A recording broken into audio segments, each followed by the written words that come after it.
Hello. हाँ जी, साई बंदगी भगत जी। हाँ जी, साहिब बंदगी सतनाम अनुज भाई जी। और बताइए भगत जी कैसे हैं? हाँ जी, सब बढ़िया है जी। अच्छा, ये फोन की आवाज ठीक आ रही है ना? हाँ हाँ, आजकल तो सही आ रही है। रिपेयरिंग करवाएं हाँ, क्या? अगर इनके हाँ कुछ है, मतलब यहाँ पे ना रिपेयरिंग चल रही है, पता नहीं कट जाए तो फिर उसी टाइम मिला लेना फोन आप। अच्छा अच्छा, मतलब अच्छा हाँ, जैसे ही इसीलिए कटता है। इसीलिए पिछला हाँ बार हाँ। मतलब कट गया था नहीं?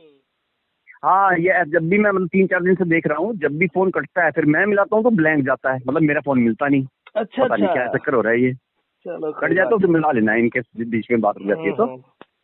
हाँ, इसीलिए फोन हाँ, किया था और कि आज आज एक वीडियो बना लेते हैं और कल एक वीडियो बना लेते हैं। सवाल ना काफी हो गए 2 दिन से। ठीक है, जैसा भी ठीक समझो, कोई दिक्कत नहीं। हालांकि उनमें से कुछ सवालों का जवाब तो मैं भी दे सकता था, लेकिन आप जो बना के देते हो ना, मतलब वो वीडियो तो मतलब खिल जाता है। अच्छा, जय परमात्मा की दया है, चलिए। कोई नहीं, आप बताओ मेरे को। हाँ हाँ चलिए, तो शुरू करते हैं ना। आज हाँ, आज लेते हैं 10 सवाल और कल लेंगे 10 सवाल। ठीक है, कोई वैसे दिक्कत तो नहीं। टोटल 22 सवाल है, लेकिन 10-10 सवाल लेते हैं ना। कोई बात नहीं, ठीक है। हाँ, बताइए जी। तो सवाल नंबर 1 ये है कि एक भाई ने फोन किया था और मुझसे कहा कि एक वाणी है कबीर साहब जी की, जो वैसे तो वो संत रामपाल जी महाराज का ही शिष्य था। और वो कहता हाँ है हाँ। कि वाणी इस प्रकार से बोल के मुझसे पूछा है कि हम्म कबीर ज्ञानी हो तो हृदय लगाई, मूर्ख हो हम्म तो गम ना पाए। हम्म तो हम्म इस वाणी के माध्यम से ये भाई बता रहा है कि देखो, रामपाल जी महाराज ने तो हमें बताया है कि जो ज्ञानी होगा ना, वही रामपाल हम्म जी महाराज का ज्ञान को समझेगा, और जो मूर्ख हम्म। होगा वो नहीं समझ पाएगा। तो हम अच्छा। लोग तो भाई ज्ञानी हैं, इसलिए तो रामपाल जी महाराज के ज्ञान को समझ रहे हैं। तो बताइए हम्म। हम लोग कहाँ पर गलत हैं? आप लोग नितिन साहब जी के पंथ में जा करके पूरी तरह से काल के पंथ में फंस गए हो। इसके बारे में कुछ बताइए, कबीर अच्छा। साहब जी गलत थोड़ी ना बोलेंगे। अच्छा, देखो कबीर साहब ने, हम्म। देख इसको समझना, कबीर साहब ने धर्मदास को 100 बार ज्ञान सुनाया, खुद बताते हैं संत रामपाल जी। हाँ फिर उनको ज्ञान समझ में नहीं आया। हाँ हाँ। हाँ, फिर उन्होंने उनको एक कथा रूप बताया, अच्छा। सतलोक की। हाँ हाँ। उस माध्यम से उन्होंने अर्थ समझाए, काल का, इसका सारा क्या अर्थ है। हम्म। फिर उन्होंने बाद में क्या बोला कि धर्मदास ये जग बुराना, हाँ कोई हाँ। न जाने पद निर्वाणा, पद यही निर्वाणा। कारण में कथा पसारा। हम्म। लेकिन जग से कहिए राम क्या नहीं आ रहा। कि वो राम, बिल्कुल वो कबीर ज्ञान, वो भेद, वो सतलोक का स्थान इस कथा से न्यारा। बिल्कुल बिल्कुल।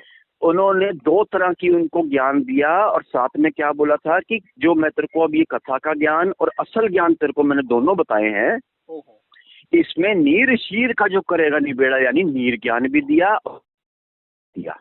बिल्कुल। उन्होंने कहा नीर और शीर का जो करेगा निबेड़ा, वही होगा वही अंश मेरा, वही सार मेरा है। सार को गही रहे, थोथा दे उड़ा। थोथा दे उड़ाए। बिल्कुल बिल्कुल। अब जैसे एक ज्ञान गंगा में ही संत रामपाल जी बताते हैं कि भी उसमें सतलोक में कथा आती है, और उसमें लिखा है कि वहां पे बच्चे, एक तो शब्द से वहां पे सृष्टि पैदा होती है और एक शब्द से होती है। एक और शब्द संत से, रामपाल जी एक शब्द से और एक।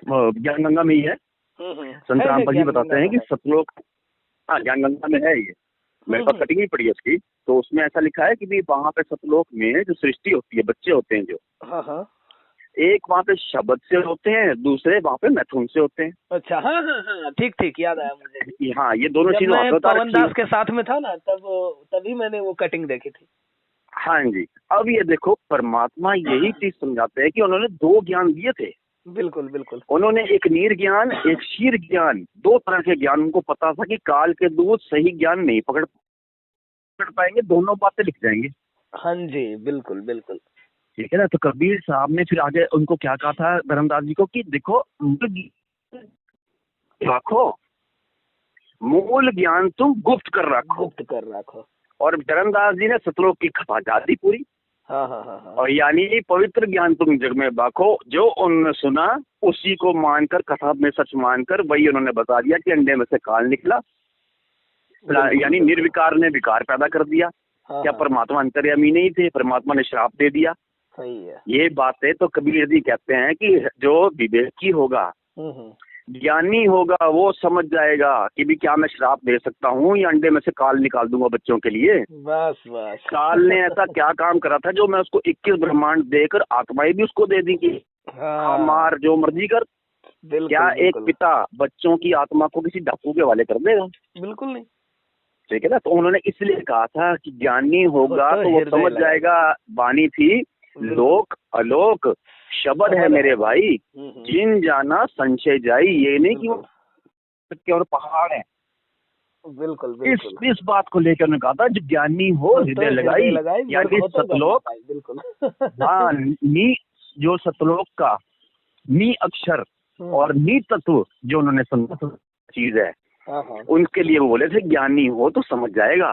बिल्कुल बिल्कुल। अब आप देखो आज की डेट में मैं आपसे एक जनरल सवाल पूछता हूँ। हम तो सब इंसान हैं, जी हैं। हाँ हाँ अभी हम इंडिया में मतलब हम सब मीडियम, जैसे मीडियम क्लास में हम रहते हैं, चलो हाँ हाँ मैं आपको अभी बोलूं कि भगत जी कि मैं आपको ना पाकिस्तान में एक जगह देता हूँ, पाकिस्तान ले जाता हूँ आपको। हाँ, वहां पे आपको गाड़ियां भी दूंगा, नौकर भी दूंगा, बंगले भी दूंगा। आज आप छोड़ के पाकिस्तान नहीं जाओगे। अच्छा। आपको पता है चाहे यहाँ कम हो, कम से कम इंडिया में फ्री हूँ, पाकिस्तान जाऊंगा तो क्या पता मेरे को काट दे, मार दे, क्या कर दे। हाँ सही बात है। जब आपको इंसानी होने में समझ है कि भी मैं हिंदुस्तान छोड़ के बाहर जाके नहीं फंसूंगा, तो सतलोक से हम यहाँ फंसने आ गए। सही बात है, आप वही समझ तो। रहे हो? उस समय तो हमारे पास आत्मा के 16 गुण उस समय तो थे ना। बिल्कुल बिल्कुल। बाद में विवेक मारा गया। हाँ तो जी, ये समझाते हैं सारी बात, भेद की बात है, वही बात बिल्कुल एकदम एकदम। है ना। तो ज्ञानी होगा वो समझ जाएगा कि कबीर से साथी असल वाणी असल मूल ज्ञान है क्या, यानी नीर ज्ञान क्या है, शीर ज्ञान क्या है। परमात्मा ने पहले हमको पानी की पहचान करवाई, जो संत रामपाल जी ज्ञान से। हाँ भाई हाँ पानी पहचानेंगे तो बाद में ये दूध पहचान सकते हैं। शुरू में दूध जैसे 100 बार धर्मदास को समझाया था, बिल्कुल बिल्कुल। नहीं समझ में आया था।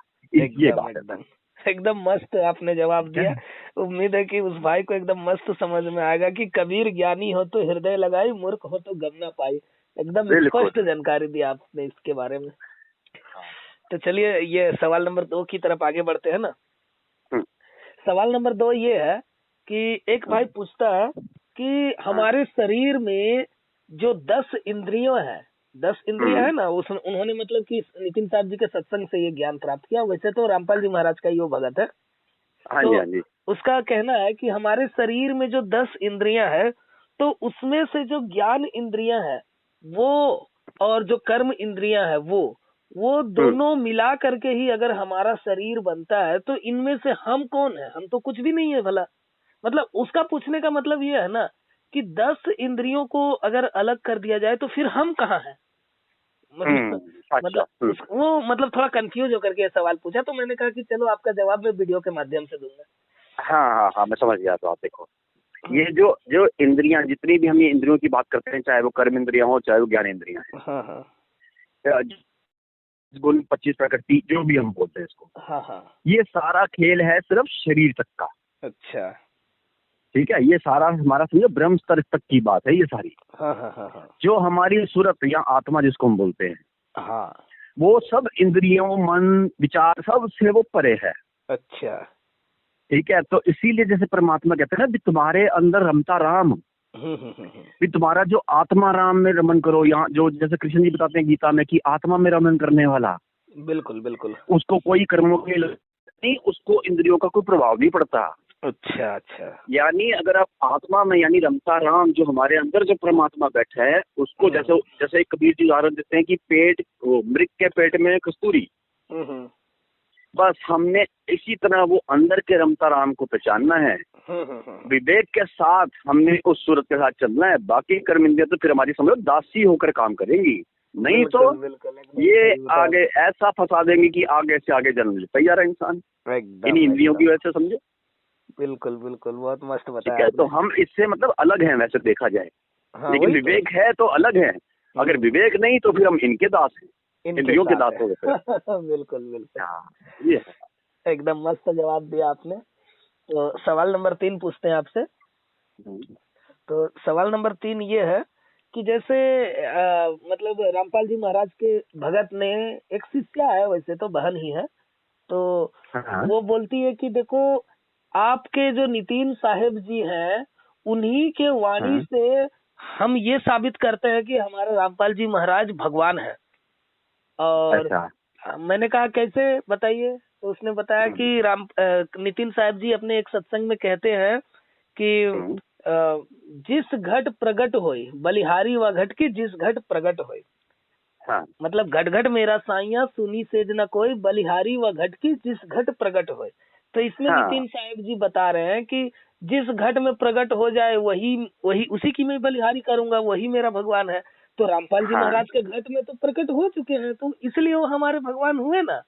तो मैंने कहा कि चलो ठीक है, अच्छा। आपका जवाब मैं वीडियो के माध्यम से दे दूंगा। तो इसके बारे अच्छा। में बताइए। हाँ, देखो हमें पहले ये समझना पड़ेगा परमात्मा ने घट में क्या चीज प्रकट के लिए बोल रहे हैं। हाँ, वो तो गर्भ में प्रकट हुए देखा जाए है। और शरीर के अंदर देखा जाए तो उनके क्या चीज है, मल मूत्र आज भी 5 तत्वों का शरीर है उनका। बिल्कुल बिल्कुल। अगर मान लो कि हम किसी भी संत को परमात्मा माने तो सबसे पहले हमें कबीर जी की वाणी वो ध्यान रखनी होगी कि श्वासा नहीं शरीर, बिल्कुल। अन्न जल करता नहीं, गर्भ से आता नहीं, यानी 4 दाग। 4 दाग से न्यारा जो आपको नजर आ जाए संत, वो है परमात्मा पूरा, वो है परमात्मा। लेकिन सभी इस समय 5 तत्व में है ना। हाँ। तो जो 5 तत्व में है उसके अंदर परमात्मा कभी प्रकट नहीं हो सकता। क्यों? बिल्कुल बिल्कुल, एकदम क्योंकि परमात्मा समर्थ है, उनको 5 तत्वों के सारे की शरीर की जरूरत नहीं है किसी अंदर प्रकट होने के लिए। बिल्कुल बिल्कुल। वो ये बात कहते हैं कि जब तुम आत्माराम यानी आदि नाम जो यानी शब्द का सार, शब्द का लखा, वो भेद, वो जब तुम्हें वो प्रकट होता है, अंदर विवेक प्रकट होता है, ज्ञान प्रकट होता है कबीर का, तो कहते हैं बलिहारी जाना। जैसे उदाहरण, जैसे वो बताते हैं ना कि एक उल्टा लटका वृक्ष, उसमें जड़ कबीर। हाँ हाँ हाँ हाँ। अब सभी ये समझते हैं कि भी कबीर जी यानी जड़ में कबीर जी की पूजा करनी है। कौन से? दाढ़ी वाले कबीर जी अलग से हैं जड़ में। बिल्कुल बिल्कुल। जबकि कबीर जी हमें ये समझाते हैं कि भी जड़ में कबीर का मतलब ये कि भाई मैं भी अविनाशी तो तू भी अविनाशी, यानी तेरी जड़ कबीर है खुद की। हाँ। जब आपको ये चीज समझ में आ जाती है कि एको धर्मदास सब घट शब्द राज करता है, यानी कर्म में कहता है एक शब्द मत है सब धीरा। हाँ जी। यानी जब आपको ये समझ में आती है कि हम हैं शब्द, शब्द हम माही, इससे भिन्न और कछु नाही, जिस समय ये भेद प्रकट होता है उसके लिए कहा गया ये कि उसके बलिहारी, यानी वो खुद ब खुद में कबीर है। फिर एकदम एकदम वो फिर एक धर्मदास तो एक कबीर, ये वाणी भी उनकी कि एक को धर्मदास एक को कबीरा, ये दो शरीर हैं, ये एक बात, एक शब्द मत धीरा। तो जिस समय आपको उस शब्द की ये भेद प्रकट होता है ना सारा, उस पे बलिहारी, वो समझो खुद ब खुद में कबीर प्रकट हो गया फिर। बिल्कुल। ये है अर्थ इसका। किसी भी संत या किसी बॉडी में, किसी विकारी बॉडी में जो गर्भ से आया हो उसके अंदर प्रकट नहीं हो जाते ऐसे परमात्मा, नहीं, वो समर्थ हैं। बिल्कुल बिल्कुल। साथ में परमात्मा को अपना ज्ञान बताने के लिए काल के किसी तत्व की सहारे की जरूरत नहीं, चाहे वो सांस है, जैसे हम सांसों के द्वारा कोई मंत्र ले लें कि परमात्मा तक पहुंचेंगे। अरे परमात्मा अविनाशी, काल के तत्व जो हैं वो विनाश में, एक सांस आता है विनाश में है, विनाश के अंदर अविनाशी का पता नहीं मिल सकता। बिल्कुल बिल्कुल, समझ गए ना। तो ये है, ये बात हमें उस असली चीज हमें जब प्रकट होगी तब उसको कहते हैं कि हाँ के अंदर यानी बलिहारी। तब बिल्कुल सही बताया आपने, बिल्कुल अच्छा बताया। ठीक है। हाँ, एकदम अच्छा बताया, बहुत बहुत धन्यवाद। अगला सवाल की ओर आगे बढ़ते हैं। सवाल नंबर 4। तो सवाल नंबर 4 ये है कि ये एक ऐसा भगत है जो अभी तक लगभग 6-7 गुरु धारण कर लिया है और इसका आखिरी गुरु है रामपाल जी महाराज। अच्छा। तो ये अभी रामपाल जी महाराज के पास है और इसी ने सवाल किया कि केवल रामपाल जी महाराज ही एक ऐसे संत हैं जो वेद पुराण और तरह तरह के ग्रंथों को खोल करके हमें दिखा दिए हैं कि उसमें कबीर कहाँ कहाँ लिखा हुआ है, जिससे साबित होता है कि कबीर इज गॉड। तो बताइए रामपाल जी महाराज को हम कैसे नहीं मतलब कि पूजेंगे, उसको कैसे नहीं भगवान मानेंगे, वो तो हमारे लिए पूजनीय है। तो फिर आपके पंथ में हम क्यों जाएं, नितिन साहब जी के पंथ में हम क्यों जाएं, ऐसा सवाल है उनका।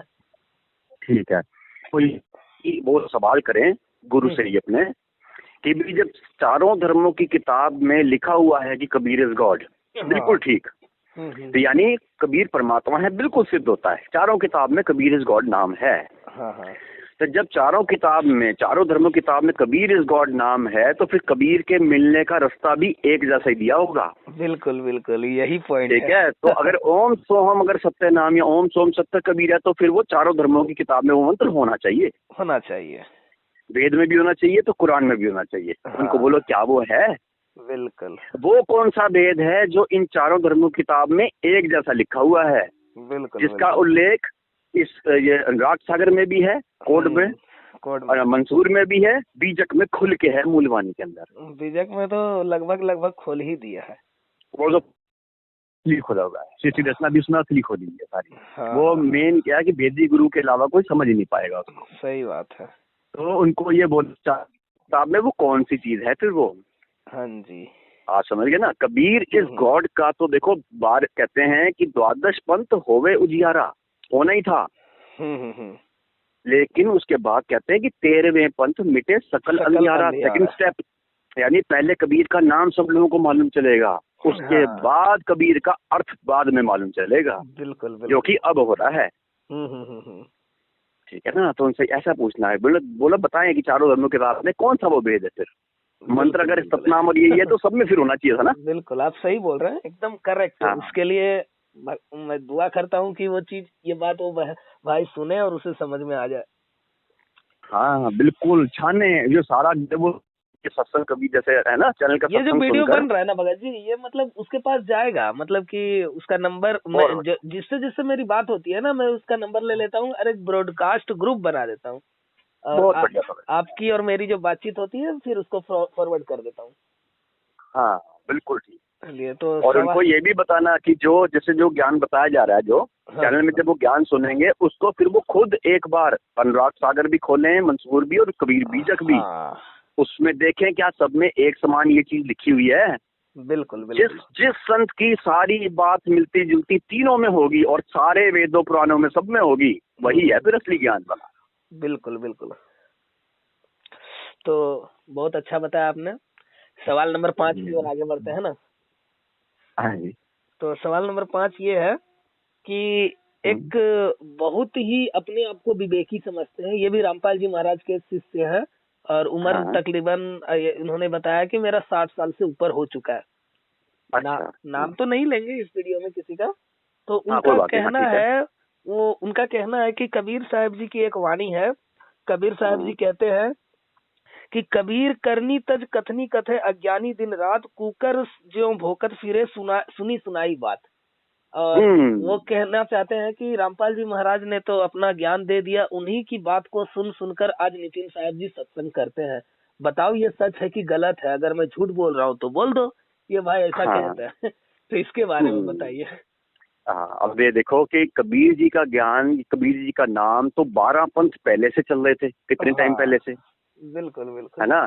अच्छा, संत रामपाल जी जैसे पहले वो थे उसके वो क्या थे बाबा श्याम खाटू जी। हाँ।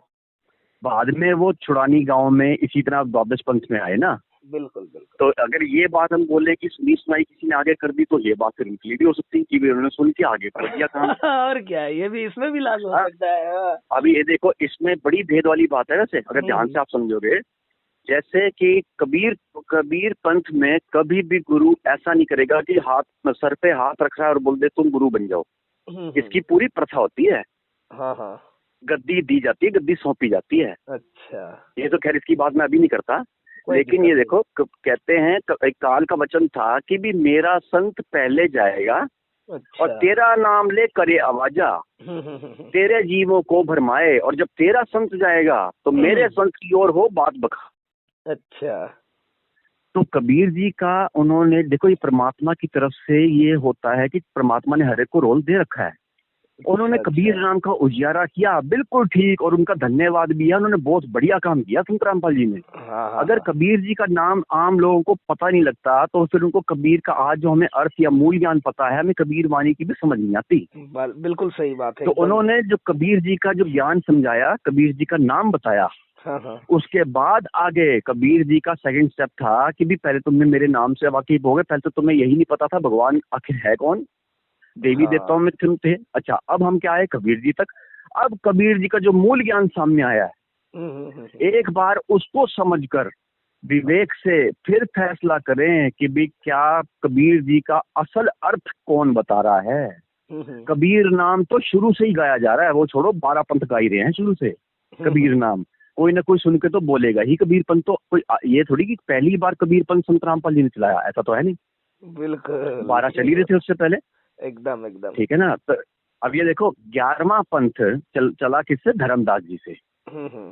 उसके बाद 1774 में मिले गरीबदास जी को 12वां पंथ चलवाया परमात्मा ने। बिल्कुल। फिर वो मदन साहब को मिले 1823 में 13वां पंथ चलवाया। हाँ। एक एक बात का प्रमाण, एक एक चीज की वाणी सारी कबीर सागर या सब में है। अच्छा। एक बार ये देखें उसमें कि कबीर जी ने ज्ञान क्या बताया। अब जैसे उदाहरण के तौर पर, अब जैसे अब संत रामपाल जी के सारे संत रामपाल जी भी आरती सुबह शाम गाते हैं। बिल्कुल बिल्कुल। उसमें आरती में क्या है गरीबदास जी की आरती में? अच्छा वैसे देखा जाए तो अगर कबीर जी के कहते हैं ना 12वां पंथ नहीं है हमारा, अच्छा हमारा 13वां पंथ है, संत रामपाल जी के भगत बोलते हैं ये। हाँ, अगर 13वां पंथ है तो फिर गरीबदास जी की आरती क्यों उतारते हो? सही बात है। गरीबदास जी की आरती सुबह शाम करते हैं, सूर्य निकंदन करते हैं, वो तो 12वें पंथ का है रूल। हाँ, गरीब अच्छा दूसरी बात, तो अब जैसे 12वें पंथ के आचार्य है ना। हाँ अब ये देखो उसमें एक वाणी रोज गाते हैं ये कि क्या गरीब शब्द निवास आकाशवाणी, ये सदगुरु का रूप है, न चांद न सूरज न पानी हवा, न जहाँ छाया धूप है। लेकिन इसका अर्थ उनको अभी तक नहीं पता।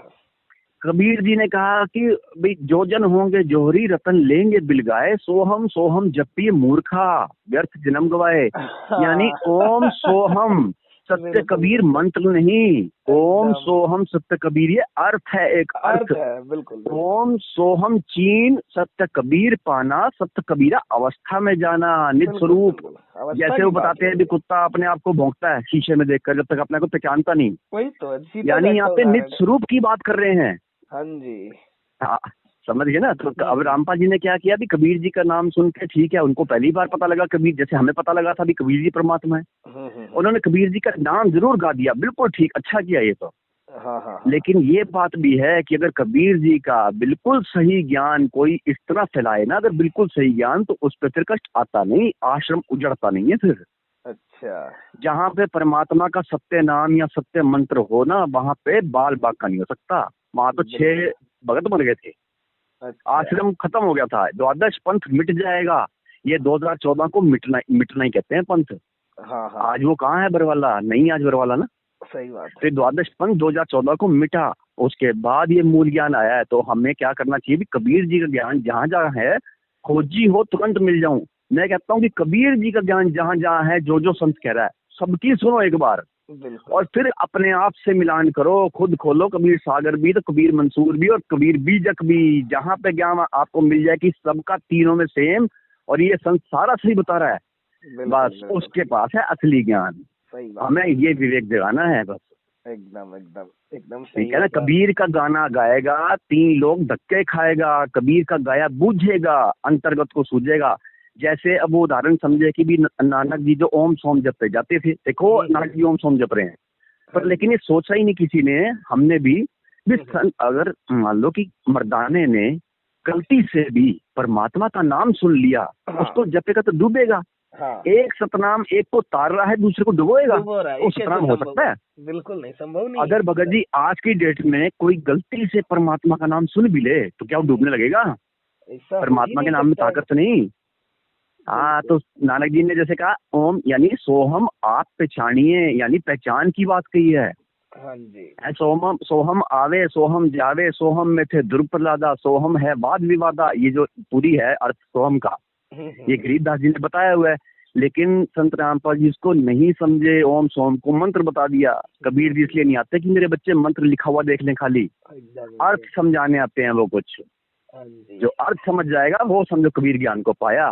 तो बल्कि हमें कबीर ज्ञान को निष्पक्ष होकर समझना है कि कौन क्या सही बता रहा है, मेल करना है खुद का विवेक आपको पार कराएगा, कोई गुरु कोई पंथ पार नहीं कराएगा। क्या ना। बहुत अच्छा बताया आपने। सवाल नंबर 6 की ओर आगे बढ़ते हैं ना। तो हाँ जी। सवाल नंबर 6 में ये सवाल एक कमेंट के माध्यम से मुझे मिला है मेरे YouTube चैनल में, और हाँ। ये भाई कमेंट में लिखता है ये केवल एक वाणी का हाँ अर्थ जानना चाहता है। इसका सवाल यही है कि वाणी है, वाणी का अर्थ जानना चाहता है। और वाणी ये है हाँ। कि संत मिलन को चालिए तज माया अभिमान, जो जो कदम आगे रखे वही यज्ञ समान। बस केवल इसका अर्थ वो जानना चाहता है, तो बता दीजिए। इसका इसका ज्यादा मतलब कोई बहुत ज्यादा इससे होने वाला नहीं है कोई ऐसी बात। अच्छा। परमात्मा ये कहते हैं कि भी जो तुम कर्म, जैसे तुम भी परमात्मा पाने के लिए हम कर्म कांड करते हैं, यज्ञ करते हैं, हवन करते हैं, कितना दान पुण्य करते हैं, कितना कुछ कर लेते हैं हम। हाँ हाँ हाँ। तो परमात्मा वैसे ही कहना चाहते हैं कि भी अगर आप असल खोज में, असल सत्य की खोज में जैसे जैसे आप असली भेदी गुरु की तरफ बढ़ते जाते हो ना, हाँ हाँ हाँ। तो आपको अलग से वो समझो एक एक पग आपका समझो आपको यज्ञ का फल देने वाला, इतना ऐसा होता है वो। अच्छा। यानी इतना फलदायी होता है वो। मतलब अलग से कर्म कांड या अलग से करने की कुछ जरूरत नहीं। जैसे जैसे आप मतलब सच्चे ज्ञान की तरफ आप बढ़ते जाओ, उससे बड़ा पुण्य, उससे बढ़िया आपका कोई कर्म नहीं। चलिए, ज्यादा बात नहीं है। बहुत बहुत अच्छा बताया आपने। चलिए, बहुत अच्छा बताया। अगला सवाल की ओर आगे बढ़ते हैं। हाँ जी। सवाल नंबर 7 है ये। और सवाल नंबर 7 में ये है मतलब कि ये रामपाल जी महाराज का भी सत्संग सुनता है और राधा स्वामी जी का भी सत्संग सुनता है, लेकिन नाम अच्छा। किसी से नहीं लिया है। और अच्छा। इत्तेफाक से अब नितिन साहब जी का भी सत्संग सुनने लग गया। अच्छा। और ये कह रहा है कि मेरे पास तो धन और सुख संपत्ति की कोई कमी नहीं है। और अब जब मैंने नितिन साहब जी का सत्संग सुना तो मुझे बहुत बड़ी ठेस लगी है। और एक वाणी भी सामने ये रखा है कि झूठे सुख को सुख कहे मान रहा मनमोद, सकल चलीना काल का कुछ मुख में कुछ गोद। बिल्कुल सही। तो ये भाई पूछ रहा है कि मेरे पास जो धन संपत्ति है, क्या ये परमात्मा के द्वारा दिया गया है या फिर काल भगवान के द्वारा दिया गया है? इसके बारे में कुछ प्रकाश डालिए। इसका सवाल यही है। हाँ देखो, पहले तो हमें ये समझना है कि परमात्मा अकर्ता, यानी परमात्मा ना कुछ लेगा। अच्छा। ठीक है, वो ना देता है ना लेता है, वो परे रहता है चीज से। हाँ जी। और दूसरी बात, आपको काल या कोई भी दूसरा आपको कुछ नहीं देता। ना कोई दे सकता। इसको अच्छी तरह हमें समझना पड़ेगा। सिर्फ हमारे जो कर्म के फल होते हैं वही रूप में सामने आते हैं। हमें हमारी आस्था होती है भगवान में, हम कहते हैं हाँ भगवान की हमने पूजा करी तो हमें ये मिल गया, ये मिल गया। जब तक आपके पुण्यों की बैटरी फुल है, आप परमात्मा की पूजा करो ना करो, आपको वैसे सुख मिलेंगे। बिल्कुल। जिस समय आपके पुण्य खत्म, उस समय चाहे आप जितना मर्जी तपस्वी बन जाओ, कुछ नहीं मिलने का। अच्छा, ये बात है। ठीक है, क्योंकि तत्व ये सब क्या है, ये एक काल की चीजें हैं, तत्व काल की चीजें। हाँ। अब एक बात और समझने की है, देखो हम जैसे भी हम सोचते हैं कि हम देवी देवताओं की पूजा कर लें, खूब हमें कुछ मिल जाएगा। हाँ। अगर मान लो कि आपकी उम्र है 1000 साल और मेरी उम्र है 100 साल, तो मैं आपसे कुछ मांगू तो आप मुझे दोगे? आप मुझे यही कहोगे अरे भाई तुम तो 100 साल जियोगे, मैं तो 1000 साल जीना है। तो मरते टाइम जो तुम्हारे पास है उल्टा मेरे को देखे जाओ, मुझे तो लंबा जीना है, मुझे ज्यादा जरूरत पड़ेगी भाई। सही बात है। बिल्कुल यही हाल है, समझो। हाँ, बिल्कुल मस्त। आप समझ गए मेरी बात? समझ गए आप कहाँ कह रहा हूँ मैं? आपका उदाहरण एकदम सटीक है। लेकिन हाँ, यही होता है हमारे साथ, और हम भुलेखे में रहते हैं कि हमारे को परमात्मा दे रहा है या कुछ आ रहा है। नहीं, ठीक है ना। देखो इधर तो हम कितने परमात्मा देवी देवता लक्ष्मी का पूजन करते हैं, अमेरिका में तो कहाँ के कितना करते हैं, तब भी वो हमसे ज्यादा अमीर। ये सब होती है कर्मों की बात। जब तक आपके कर्म में फल या कर्म में पुण्यवान है, तब तक आपको वैसे ही मिल रहा है सब कुछ। हाँ, ठीक है ना। तो ये अच्छा, दूसरी बात जो उन्होंने कही भी काल का छबील है सब कुछ, बिल्कुल ठीक बात। हर चीज काल की है, उसने आपको समझे यूज करने के लिए दी। और आपने कर्मों से जो कमाया वही अपने पुण्य आप खर्च कर रहे हो, अपने ही पैसे आप खर्च कर रहे हो। बिल्कुल। और बल्कि जो आप शरीर का यूज कर रहे हो, जैसे रोज का आपका दिल धड़क रहा है, शरीर की रोज सफाई करते हैं मूल कमल की, बिल्कुल। आपका दिल 24 घंटे धक धक धक धड़कता है, कंठ से आप बोलते हो, इस सब का टैक्स उल्टा देना पड़ेगा आपको मरते टाइम। अच्छा। समझो, ये भी कर्जा होता अगर देखा जाए तो, इस तरह से भी है। हाँ, ठीक है ना। तो हमें देता कोई नहीं, समझो हमारे कर्म है बस। बिल्कुल। आत्मा में रमन करो, उसके लिए कोई ना तो टैक्स की बात रहती, ना कोई कर्म की बात रहती, ना कुछ की प्राप्ति होती है उसको सीधा। एकदम सही बताया आपने। तो सच्चाई है बिल्कुल। हाँ जी, और 3 सवाल और रह गए हैं, तो सवाल नंबर 8 पूछते हैं। सवाल नंबर 8 ये है कि एक भाई है, वो थोड़ा दुखी है। वो कहता है हाँ। कि भगत जी, अब तो ना तो हम घर के रहे ना घाट के रहे। रामपाल जी महाराज से नामदान लेने के लिए मेरा परिवार से भी झगड़ा हो गया था, अच्छा। और अब जब मुझे पता चला कि रामपाल जी महाराज का भी ज्ञान पूरा नहीं है, हम्म। तो अब मैं क्या करूं, मुझे हम्म। कुछ समझ में नहीं आ रहा। तो उसका सवाल यही है कि वो पूछ रहा है कि हम्म। मुझे अब क्या करना चाहिए। मतलब सवाल समझ रहे हैं ना, उसका सवाल यही है समझ गया मैं, कि अब समझ मुझे गया। क्या करना चाहिए, तो इसका जवाब दीजिए। देखो, उनको पहले तो ये बताना है कि आप घर और घाट वाली बात ही नहीं, क्यों संत रामपाल जी भी कबीर जी का ज्ञान बता रहे हैं, इधर नितिन जी भी कबीर जी का ही ज्ञान बता रहे हैं। हाँ हाँ हाँ। यानी दोनों तरफ घर तो एक ही है, पहली बात तो अच्छा। ये। हाँ हाँ निश्चिंत हो जाए इस बात से कि मैं कहीं बाहर हूँ, नहीं है तो कबीर जी के ना हम। हाँ हाँ हाँ। अब दूसरी बात, कबीर जी संत रामपाल जी ने जहां तक भी जो भी ज्ञान बताया है बिल्कुल ठीक बताया, पवित्र ज्ञान बिल्कुल ठीक बताया है। हाँ हाँ हाँ एक होकर जरा नितिन जी का भी बिल्कुल फिर बिल्कुल उसके बाद खुद जैसे मैंने किया था। अब मैं आपको अपना बताता हूँ कि मैं भी संत रामपाल जी को परमात्मा मानता था। बिल्कुल बिल्कुल। जो भी कुछ उल्टा हल्का सा भी कुछ बोल दे अगेंस्ट, तो मैं समझो ऐसे जैसे कोसों दूर विकाल का दूत आ गया ये। हाँ मेरी आस्था कम नहीं थी, मेरी आस्था उल्टा कई भगत ऐसे हैं अभी जो अपने आप को पूरा भगत समझते हैं संत रामपाल जी, लेकिन हो सकता है मेरी आस्था उनसे ज्यादा रही होगी। हाँ जी। मैंने जब कबीर जी का ज्ञान दूसरी जगह सुना नितिन जी से, तो मुझे लगा कि मैं इनको ठीक कर दूं, भाई इनको अपने पास ले आऊं, ताकि सब लोग जीवित ये भ्रमित होने से बच जाएं। हाँ लेकिन वही बात होती है, कबीर जी ने स्टेप बाय स्टेप सब तय कर रखा है, बिल्कुल पहचान करवाई। वही बात संत रामपाल जी जब ज्ञान सुना उसके बाद भी एकदम से नहीं चला गया। फिर मैंने क्या किया कि मैंने कबीर सागर, कबीर मंसूर, कबीर बीजक, ग्रंथ साहिब, इधर से गरीबदास जी की वानियां, इधर से धर्मदास जी की वानियां, सब खुद मैच करी, सब कुछ देखा कि जो ये बता रहे हैं नितिन जी भी, क्या वो मौजूद है। जो संत रामपाल जी बता रहे हैं वो तो नाथ सागर में, मंसूर में है, वहां पे लिखा हुआ है। लेकिन जो नितिन जी बता रहे हैं, क्या वो भी लिखा हुआ है उधर? बिल्कुल। तभी तो मुझे समझ में आएगा कि दो ज्ञान बाकी दिए हुए ये। जब मैंने देखा ज्यों का त्यों पाया, तब मेरा हुआ कि भाई ये दोनों ज्ञान है। अब दोनों में से सही किसका? वही जब दोनों बातें लिखी है, मैं कैसे डिसाइड करूं? हाँ जी। इसके बाद बीजक देखी, मूल जिसको बोलते हैं, मूल बीजक, बीजक मतलब बीज, बीज मेन कबीर। जब मैंने कबीर जी की ये ठेठ वाणियां, फिर गरीबदास जी की, जब मुझे ये कोड समझ में आए, फिर जब मैंने ग्रंथ साहिब और ये सब दोबारा उठा के देखा, पूरी तरह से सारा भेद, पानी और कहते हैं ना, बिल्कुल पानी और दूध अलग अलग हो गया। ये साफ हो गया नहीं? इसका एक छोटा सा उदाहरण देता हूँ, इसी में सारी बात आ जाएगी। अच्छा।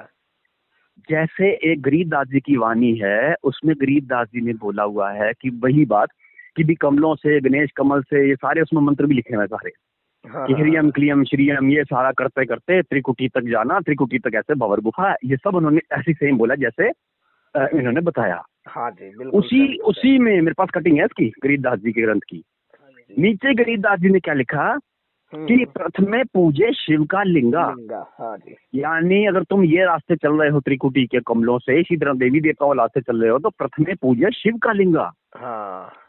अब शिवलिंग को पूजना, हाँ, ये क्या कबीर पंथ में है? बिल्कुल नहीं है। यानी फिर उन्होंने ये एक काल की विधि बता के डिस्क्लोज ऐसे करी थी, यानी दूसरा ज्ञान था ये, असार ज्ञान था, जिसको बोलते हैं कि सार सार गही रहे थोथा दे उड़ाए। तो जहाँ पे मैंने देखा भी शिवलिंग की पूजा विधान, अच्छा जो ये मंत्र कर रहे हैं ये सब कि भी ह्रियम श्रियम क्लियम, उसमें स्पेशली लिखा गरीबदास जी ने कि भी प्रथमे पूजा शिव का लिंगा, नहीं तो उसका फायदा नहीं होगा। हाँ जी। अगर वो फॉलो कर रहे हैं चीज को, तो फिर शिव का लिंग भी पूजो, गरीबदास जी ने कहा है। एकदम एकदम। वो नहीं कर रहे, आधा ज्ञान है। जैसे भाई शब्द से उत्पत्ति या फिर मैथुन से उत्पत्ति। अब मैं एक सवाल पूछूं संत रामपाल जी के भक्तों से। हाँ। अगर संत रामपाल जी हैं, उनके सामने दोनों ऑप्शन आती है, अभी तुम्हारे बच्चे यहाँ पर शब्द से होंगे या मैथुन से, एक मुझे बता दो ठीक है जो मैं शब्द से करूंगा, बच्चे कंफ्यूज हो जाएंगे। वो सारे कहेंगे नहीं जी आनंद चाहिए तो हम तो मैथुन से करेंगे जी। मैं समझने की ये सारी बहुत विवेक, गहरा विवेक चाहिए कबीर जी का समझने के लिए हमको। वही ना, एकदम ठीक है ना। कबीर बीजक से मिलान करें, नानक जी की जो ठोस वानियां हैं खुद आपको समझ में आ जाएंगी। हाँ जी। ठीक है ना। फिर अपने आप आपको अपने आप क्लियर हो जाएगा सारी बात। बस दोनों निष्पक्ष होकर पूरी तरह सुनो कौन क्या कह रहा है। अच्छा, जिसका गलत हो उड़ा देना, सब मिलान करके आपको लगे नितिन जी गलत है, अरे छोड़ दो, हाँ छोड़ दो। हाँ, असत्य अपने आप छूटेगा अगर आप सत्य। और फिर देखो ये बात भी, अगर वाकई परमात्मा चाहिए ना, तो नियम ये नहीं कहना कि भी संत रामपाल जी में परमात्मा नहीं दिखना चाहिए, हमें तो ये दिखना चाहिए कि जहाँ पे सत्य ज्ञान जो बोल रहा है उसी में मेरे संत रामपाल जी है, उसी में चाहे नितिन जी है, उसी में चाहे कोई है। हाँ, हमें संत में नहीं देखना अभी संत में ही असली भगवान है, नहीं, हमें जो संत सही बोल रहा है उसी के अंदर मेरे सारे गुरु हैं, ऐसे करके चलना है। बस बस एकदम मस्त बात बताया। ज्ञान को गुरु मान के कबीर जी से प्रार्थना करके इनको सच में हृदय से बोल के कि मेरे को सत्य दिखाओ, अगर सत्य जहाँ है वाकई में दोनों ज्ञान सुनो, सामने आएगी सच्चाई, बिल्कुल आएगी। एकदम एकदम सुंदर बात बताया आपने, दिल खुश हो गया। तो चलते हैं सवाल नंबर 9 की तरफ। सवाल नंबर 9 है, ये राधा स्वामी पंथ की एक बुजुर्ग महिला है। तो ये राधा स्वामी पंथ में रहने के बावजूद भी रामपाल जी महाराज के सत्संग को देखती है। हाँ। और इसका सवाल यही है कि ये कहती है कि भगत जी, काल जो है, मतलब कि जो क्षर पुरुष जिसे कहते हैं, रामपाल जी महाराज जैसे ब्रह्म कहते हैं, ये तो समझ में आता है, इनके लोक से जाने के लिए हमें टैक्स देना पड़ता है अपने लोक तक पहुंचने के लिए। और ये बीच में अक्षर पुरुष का क्या रोल है, कौन है ये अक्षर पुरुष, मतलब ये अक्षर पुरुष के बारे में जानना चाहती है। मतलब कुल मिला के इसका सवाल यही है कि अक्षर पुरुष क्या है। बहुत बढ़िया सवाल है वैसे ये। अब देखो, संत रामपाल जी के भक्तों से हम पूछे ना भी काल कैसा दिखता है, वो आपको झट बता देंगे काला सा है, डरावना सा है, दांतों वाला है, राक्षस टाइप है। अब उनसे पूछो अच्छा माया कैसी है, बोलेंगे दुर्गा रूप है, ऐसी है ऐसी है। अच्छा, उनसे पूछो तमगुण कैसा होता है, वो शिव जी जैसा, वो जटा रखी है, लंगोट बांधी हुई है, तो राख है। अब उनसे पूछो अच्छा अक्षर पुरुष कैसा दिखता है, बस चुप हो जाए, इनके पास जवाब नहीं होगा। क्यों? क्योंकि रामपाल जी ने अक्षर पुरुष की कोई फोटो या कुछ ऐसा बताया नहीं, कुछ नहीं पाए, क्योंकि अक्षर पुरुष को समझ नहीं पाए। हाँ जी। ये जो अक्षर पुरुष की, देखो इसमें बड़ा भेद की बात एक बता रहा हूँ। अगर तो कमलों से होते हुए आप त्रिकुटी तक जा रहे हो, पहली बात। हाँ, त्रिकुटी क्या है? शिव की तीसरी आंख, जब तीसरी आंख खुलती है तो विनाश होता है, उसमें से आग निकलती है, विनाश होता है। तो त्रिकुटी में जाने वाले का तो भला है ही नहीं, उसको मोक्ष तो मिल ही नहीं सकता, मिल नहीं सकता। हाँ। जब ये कबीर जी और गोरखनाथ की जब गोष्ठी हुई थी, वो त्रिशूल लेके बैठा था ऊपर, यानी त्रिकुटी सिद्ध करके बैठा हूँ। कबीर जी से अलग बैठे थे धागे में कि मैं तेरे से अलग रास्ते में हूँ। हाँ जी। अगर आप उस रास्ते से जा रहे हो, फिर तो आपके सारे टैक्स भी लिए जाएंगे, सब कुछ लिया जाएगा, और वहीं के वहीं खाली भी कर दिया जाएगा, जन्म दिया जाएगा। हाँ जी। कोई 10वां राजखानी जाए, वहां से एक आधे खिड़की का रास्ता ही नहीं है। नहीं है। ठीक है। अच्छा, अब जो है, जो कबीर जी ने रास्ता बताया, ये समझने के लिए एक बार ज्ञान अच्छी तरह समझना, और ज्ञान ये पहले सत्संग सुनते सुनते समझो कि अक्षर पुरुष कौन है। अभी मैं आपको अगर ऐसे फोन पे भी बता दूंगा ना, तो ये जैसे पकड़ के ना, जैसे भी अक्षर पुरुष का क्या है वो ना, मतलब ये पूरा सत्संग जो सुने ना उसी को समझना, सत्संग से समझो बस। इसका मतलब मुंह से मैं नहीं बताऊंगा अभी कि अक्षर पुरुष कौन है वो। मैं समझ रहा हूँ, कोई दिक्कत नहीं। क्योंकि अक्षर पुरुष की ही सारी कहानी है मेरी, सारा खेल अक्षर पुरुष का ही है। बिल्कुल, लेकिन ये लोग जान अक्षर ही पुरुष नहीं का रहे। सारा खेल है। रामपाल जी महाराज के पंथ में अक्षर पुरुष को तो एक मीडिएटर बना के रख दिया बीच का।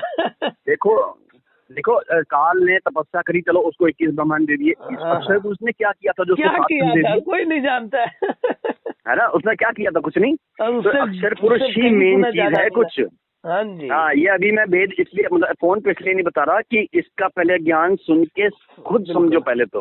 बिल्कुल बिल्कुल कहा, नहीं तो बड़ी इजीली इसको अक्षर पुरुष के वर्ड को पढ़ के नकल और ये उल्टा सीधा मतलब पहले ही हो जाएगा इसका। हाँ जी। हाँ, तो इसके लिए सत्संग जरा ध्यान से सुनो, फिर सब समझ में आएगी अक्षर पुरुष कौन है, और इसको समझ गए ना अक्षर पुरुष को, हो गया सब काम, समझो आपका। फिर बस समझो कबीर जी को समझ गए, फिर तो आप ऐसा है। बिल्कुल एकदम मस्त बताया आपने। तो एक छोटी सी बात बता दो, देखो। हाँ। अक्षर पुरुष मतलब कि जिसका क्षर नहीं हो सकता, अक्षर नहीं हो सकता, नाश नहीं हो सकता। हाँ, यानी नाश नहीं हो सकता ऐसा। वैसे कहते हैं विनाशी एक है, अविनाशी दो नहीं हो सकते, विनाशी एक है, लेकिन अक्षर ये क्या चीज है? हाँ जी। यानी परमात्मा जैसी दूसरी क्या चीज हो गई है? तो ऐसा कुछ भेद है, इसको जब समझ गए वो वाणी कबीर जी की समझ में आ जाएगी। एक कहूँ तो है नहीं और दो कहूँ तो गाली।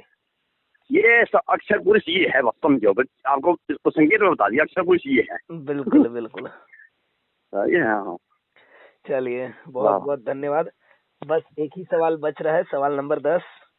हम्म, तो इसको भी पूछ ही लेते हैं, है ना। हाँ तो सवाल नंबर 10 ये है, और ये जो सवाल है ये एक मतलब स्टूडेंट का है, बच्चा है एक, समझ लीजिए तो, अच्छा, लेकिन हाँ जिज्ञासु जी, है।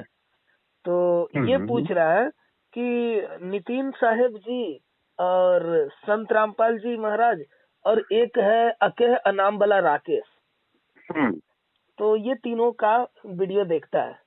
स्टूडेंट ती, है वैसे तीन तो। तीनों कौन कौन, पहले कौन? रामपाल जी महाराज और हाँ, नितिन हाँ, साहेब जी अच्छा, और और राकेश, ठीक है, अच्छा, राकेश अकेह अनामबला। तो हाँ, तीनों का ज्ञान इसको बहुत भाता है, बहुत ज्यादा। इसका हम्म, सवाल ही यही है कि मैं क्या करूं, तीनों का ज्ञान तो मुझे इतना अच्छा लगता है। और राकेश का हम्म, तो थोड़ा मतलब कि लॉजिक लगता है, वो थोड़ा लॉजिक टाइप में बताता है। तो मुझे हाँ, किसकी ज्ञान को सही मानना चाहिए, मेरे पास तो उतना समय भी नहीं है, पढ़ाई भी ठीक करना है, बहुत होता है। बढ़िया, बहुत बढ़िया। मैं एक सच्चाई बता रहा हूँ इनको। हाँ हाँ ये जो अके नाम वाला राकेश है, हाँ हाँ। इसने इन्हीं से, हमारे विराट साहब से इसने नाम लिया था। अच्छा अच्छा उसके बाद इसने खुद ये पंथ खोल लिया अपने आप, अच्छा अच्छा और आज ये सोहम नाम भी देता है। अच्छा। सोहम।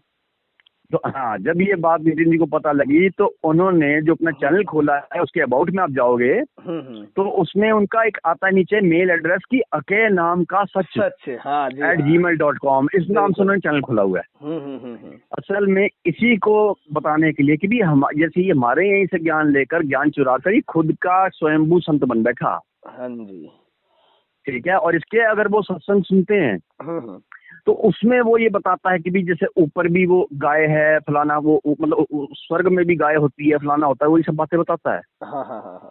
और उधर से वो कबीर जी का खंडन करता है कि कबीर जी परमात्मा नहीं है। अच्छा बिल्कुल अगर ये सही ध्यान बात से सुनते हैं उसका सत्संग तो उनको उनको ये समझ में आनी चाहिए कि उसका ज्ञान तो संत रामपाल जी से भी नीचे का है। है, नीचे का है। हाँ जी। कम से कम संत रामपाल जी पवित्र ज्ञान बता रहे हैं कबीर जी का। हाँ जी। यानी राकेश अकै नाम की एक बार राकेश अकै नाम और नितिन जी का आमना सामना, मैं कहता हूँ कभी भी हो जाए, ये हाँ आता ही नहीं सामने। हाँ हाँ ठीक है ना, संत रामपाल जी को तो वेट कर रहे हैं हम। हाँ जैसे जी। ही ये जेल से बाहर आएंगे, ये तो हमारी वो थी इनसे 1 जनवरी 2020 को मैंने इनको वो दिया था कि अच्छा सारे भक्तों में आप फैला दो कि संत रामपाल जी जैसी बार आएंगे, एक बार नितिन साहब की खुले में बहस होगी टीवी में, खुले में। अच्छा, ऐसा है और क्या? ये होगी, तय है, तय है, बिल्कुल तय है, बिल्कुल ये बिल्कुल। 100%। अच्छा। ठीक है ना। अच्छा, तो राकेश का तो छोड़ो, बता रहा है। हाँ हाँ बाकी संत रामपाल जी का पवित्र ज्ञान जो है कबीर जी का, वो बिल्कुल सही। अच्छा। लेकिन नितिन जी के पास वो पवित्र ज्ञान से आगे का मूल ज्ञान वो है, यानी जो मेन जो मूल ज्ञान कबीर जी का, पवित्र अच्छा ज्ञान के बाद में, यानी हाँ, हाँ, मूल हाँ। ज्ञान तुम जग में बाखो, वो संत रामपाल जी ने बाख दिया। अच्छा। और मूल ज्ञान तुम गुप्त कर रखो कब तक, जब तक द्वादश पंथ में मिट ना जाए। तो मिट 2014 के बाद ही ये एकदम मूल ज्ञान आया है। हाँ हाँ हाँ तो धीरे धीरे ये खुलेगा, धीरे धीरे आएगा सबके सामने, सबको समझना है, बिल्कुल सत्य बिल्कुल। छुपता नहीं, और आएगा सबके। मतलब आके अनाम वाला जो राकेश है उसके बारे में ये कहता है कि वो जिस तरीके से बताता है, मतलब पूरा लॉजिकली साइंटिफिकली लगता है। मतलब ये भाई ऐसा पूछ रहा था। इन्होंने ध्यान से उसकी वीडियो देखी नहीं कि उसने एक वीडियो में सेंटेंस बदला हुआ था, नितिन जी ने उसकी काट करी, उसमें है सत्संग। अच्छा अच्छा तो क्या नाम वाले का खोला हुआ है, इसने फिर अपना सत्संग भी बदला हुआ उसके बाद में। अच्छा, बदल दिया तो था। उनको बोला अति विवेक से देखें, कबीर जी का नाम लेके जो भी सत्संग कर रहा ना, इतना विवेक खोल कर देखो उसको, समझो हर बात को, बस चलो, खुद समझ में आ जाएगी नकली कौन है। बिल्कुल बिल्कुल। तो बहुत बहुत धन्यवाद भगत जी आपका एक बार फिर से। हाँ तो हाँ, धन्यवाद भगत जी। आज हमने 10 सवाल रखे हैं। 10 सवाल में ही तो ठीक है, लगभग 45 मिनट का वीडियो बन गया है। और हाँ ठीक कल है, कल 10 सवाल रखते हैं, कल एक वीडियो और तैयार करते हैं ना। ठीक है, कल मैं आपको फोन करता हूँ। हाँ, और आज का जो ये वीडियो है ये कल रात को जाएगा, मतलब कल रात को ठीक है, अपलोड आप होगा। भेज देना। और हाँ, कल भेज रात देना आप मेरे को। का, हाँ कल रात का वाला परसों में जाएगा, है ना। ठीक है जी, ठीक है जी, ठीक है होगा जी। ठीक है जी। ठीक है जी, साई बंदगी, हाँ सतना। सतनाम जी।